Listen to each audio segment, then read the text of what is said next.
Hello guys, welcome at Cafe at Simplify.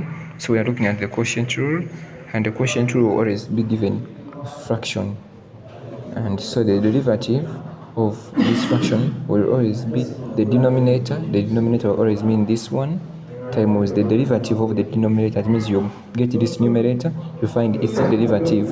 So you get this, the denominator, times the derivative of this one, minus now the numerator, which is this one, times the derivative of this one.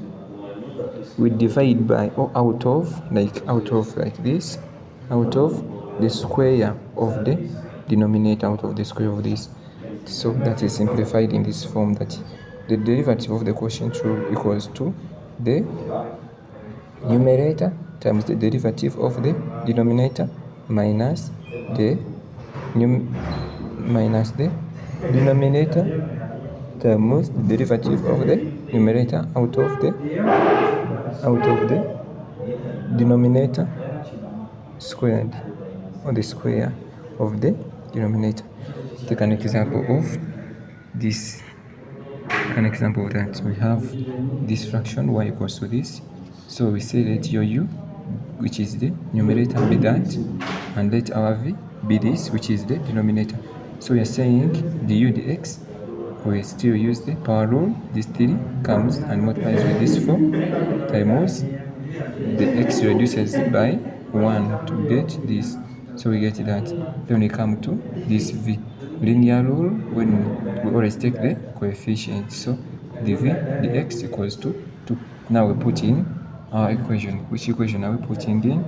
We are putting in the equation that our derivative, the y, the x, will always be equal to u, which is the numerator, times the derivative of the denominator minus, this is how it differs from the quotient rule,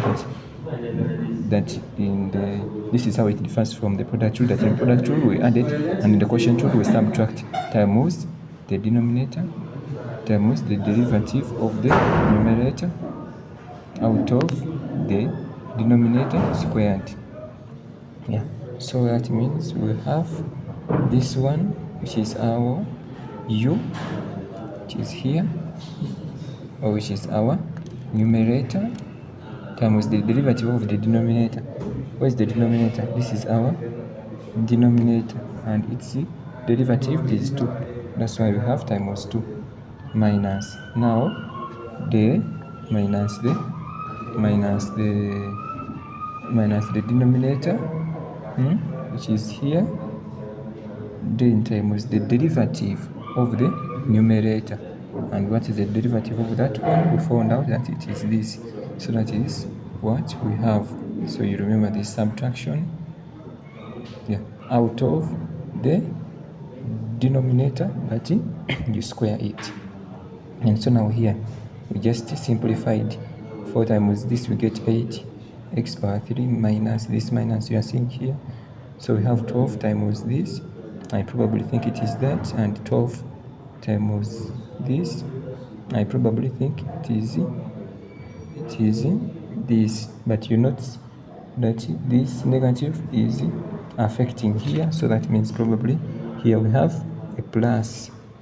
That means if we have a plus, we have this one, 8 minus this, we get negative this, plus our 60 squared, and so that divided by the denominator, which is here, but you square it. So that is our answer. It should be also in form of a fraction, the way you are seeing.